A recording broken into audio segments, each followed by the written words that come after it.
ada sebuah rahasia yang harus kita pahami betul-betul. Secara perlahan harus kita resapkan supaya inna ma'al usri yusra itu bisa diterjemahkan di dalam praktek sehari-hari.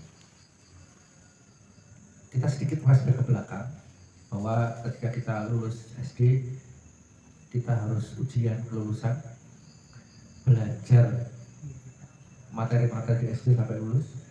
Kemudian ketika masuk SMP, materi di SD itu sebagian besar sudah tidak ada, tidak dipelajari lagi di SMP. Untuk lulus dari SMP menuju SMA kita harus ujian materi SMP, bukan materi SD. Dan itu begitu juga waktu SMA, tidak ada materi SMP yang kita pelajari kecuali sedikit. Dan yang materi-materi SMA itulah yang kita gunakan untuk lulus SMA, kemudian masuk kuliah perguruan tinggi. Setelah lulus perguruan tinggi, dalam kehidupan kita yang tidak sekolah ini, skala formal maksudnya, itu sesungguhnya ada tes dan ujian. Sama seperti ketika kita SD, SMP, SMA, dan kuliah. Itulah inna ma'al usri yusra. Ketika kita di dalam ujian ini, kalau ukurnya masing-masing tidak sama ternyata. Ada seorang yang dengan mudah berangkat umroh dulu. Karena untuk menuju ke Baitullah itu juga setiap orang berbeda-beda kesulitannya. Sama persis ketika orang mau ujian, ada yang nilainya 10, ada yang nilainya 5. Orang yang ngasih nahu kok bijinya apik, orang yang mau sinau bijinya apik, ceblok. Itu fakta. Maka tidak bisa kiri di situ. Aku tak turut-turut tonggo kayak seleha-leha bisa makan umroh. Ya kan nggak tahu bahwa orang tuanya ngasih biaya umroh. Setelah orang tua kita nggak ngasih, ya leha-leha ya raiso. Maka berbeda di situ. Inna ma'al usri yusra. Maka ketika kita sudah berhasil untuk berangkat yang pertama, untuk berangkat yang kedua, itu tidak bisa menggunakan metode yang pertama.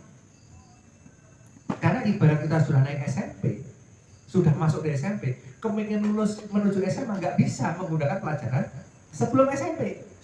Aku gak main ujian masuk SMP itu pelajarannya pembagian atau sejarah bahasa Indonesia dan segala macam. Begitu lulus SMA, masuk SMA kok nggak bisa pakai pelajaran itu lagi, nggak bisa. Kenapa? Kita sudah semakin naik. Kalau kita menggunakan metode yang lama, kita akan berputar-putar saja di zona yang sama. Saya membaca sebuah quote dari teman cukup menarik. Di dalam zona nyaman tidak ada pertumbuhan. Ini kata-kata ini sudah kita tahu sejak dulu. Di dalam zona nyaman tidak ada pertumbuhan. Di dalam pertumbuhan tidak ada zona nyaman. Di dalam zona nyaman tidak ada prestasi yang signifikan. Prestasinya mengulang-mengulang yang kemarin-kemarin. Tetapi di dalam prestasi tidak ada kenyamanan. Kalau orang ingin mengejar prestasi mesti juga balik. Nggak, dia mengulang prestasi yang kemarin berarti zona nyaman. Podo wingi.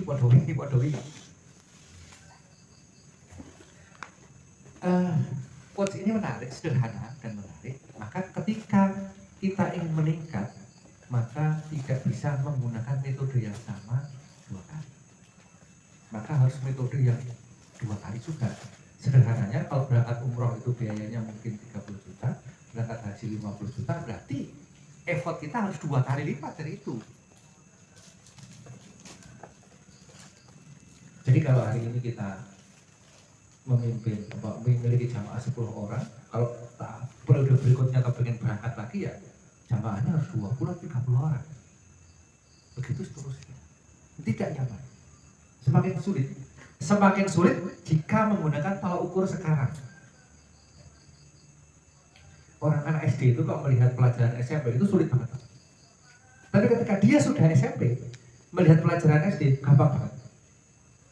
Artinya sulit itu tergantung kita ngukurnya dari mana. Maka banyak orang sukses berkali-kali berangkat itu karena dia berhasil mengatasi kesulitan-kesulitan yang dihadapi oleh orang yang tidak berangkat. Kalau saya pernah ditanya waktu di Ramadan itu, apa tolok ukur kesuksesan? Apa tolok ukur kesuksesan seseorang terhadap kehidupan?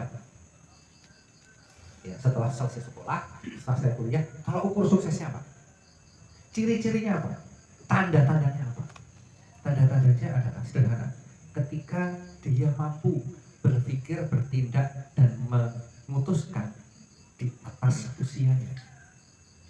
Jadi kalau kita umurnya 20 tahun, kita sudah bisa berpikir, bertindak, memutuskan seperti di usia 25 tahun. Seperti usia 30 tahun.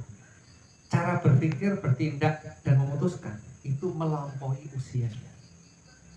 Sementara orang yang rata-rata berpikir, bertindak, dan memutuskan itu sesuai dengan usianya.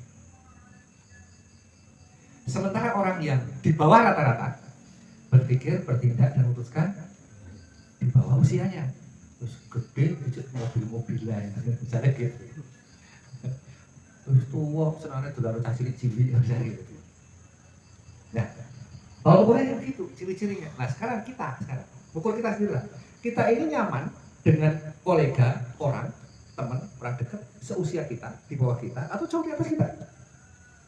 Aku senangnya bergaul dengan pejabat ya. Nah misalnya gitu. Bukannya sombong gitu. Itu bukan ungkapan sombong. Tapi kan memang pikiran saya itu cocok di situ. Maka banyak orang usianya masih muda tapi jadi pemimpin, jadi pejabat, jadi apalah gitu ya. Karena begitu, usianya cek 6, tetapi cara berpikir, bertindak, dan memutuskan jauh di atas usianya. Nah, ini adalah pelajaran bagi kita sekarang. Kalau kita ingin berangkat umroh, haji ke Baitullah, sementara Baitullah itu adalah undangan dari Allah, maka cara berpikir, mengeksekusi, dan melangkah, dan memutuskan harus mengikuti orang-orang yang sudah sering ke sana, terbiasa ke sana, atau mudah ke sana. Hanya itu. Dia gampang jamaah ya, ya udah kita buat jamaah yang banyak. Dia gampang ke sana karena saya ditunjuk jadi karo haji. Loh ya, kalau begitu daftar haji. Wah Pak, waktunya lalu. Nah itu memang tantangannya di situ. Wah dia berangkat karena orang nyelengi rajin bedak dino, nyelengi 1.000 2 tahun berangkat. Apa nyelengi? Belum tahu kan?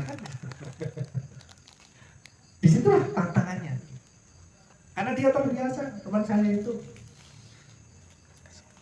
sama seperti saya punya teman hari ini sudah bertahun-tahun dia Daud. Salah satu tujuannya dia berpuasa Daud itu karena ingin tidak gumunan dengan dunia. Karena kepengen tidak gumun dengan dunia.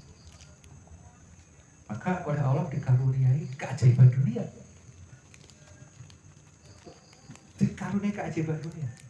Karena tidak gumun malah dikaruniai keajaiban dunia. Bagi kita itu ajaib bagi dia. Kita ini wong biasa wae. Ini bola-bola iso berangkat umroh. Ini aku ya rata perapat aku bayar Pak. Lah apa? Kon ngancani, kon genteni. Kan gitu. Kon ngancani, kon genteni, kon badal. Mulai sekolah umroh terus berangkat haji.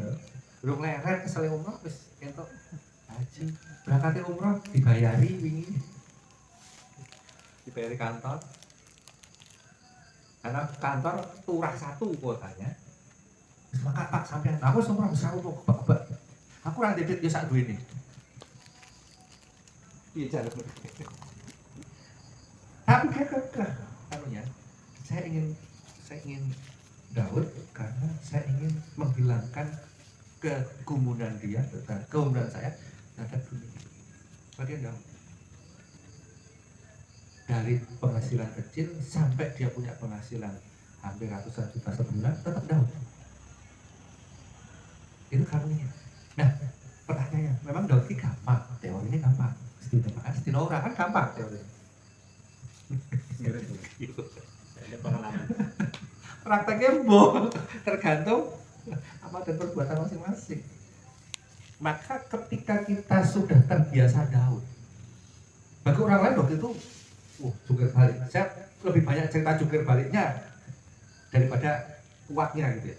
Saya dapat cerita banyak orang itu lebih banyak gagalnya daripada suksesnya. Bertahun-tahun ya, kalau cuma setahun tidak usah. Tapi tidak begitu. Dia diawali dengan tidak langsung daun. Diawali dengan pertahankan wudhu dulu. Bicaranya batal wudhu langsung wudhu. Jadi kalau saya makmum dengan dia itu hampir saya tidak pernah lihat dia wudhu. Alasannya ijek dia wudhu mas, yuk sholat. Itu belum daud ya, itu belum daud itu.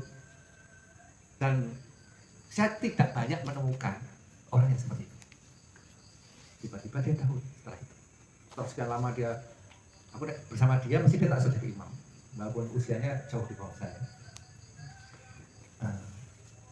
Kemudian setelah itu selang beberapa tahun saya kenal itu dia memutuskan untuk daud.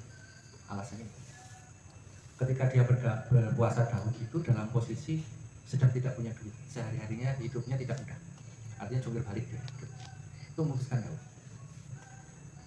Tapi hari ini sudah lebih dari, ingat saya lebih dari 7 tahun dia daud. Ingat saya mungkin salah itu menurut dia jangan putus kecuali wudhu, artinya tidak ada alasan yang syar'i untuk menolak gitu ya.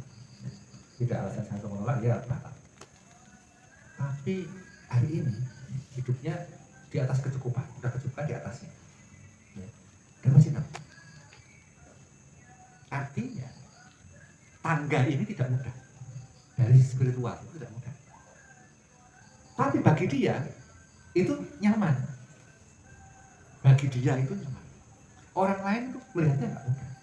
Nah terus setelah dia nyaman, dia harus meningkatkan lagi Pak. Cak Nurin dengan topo.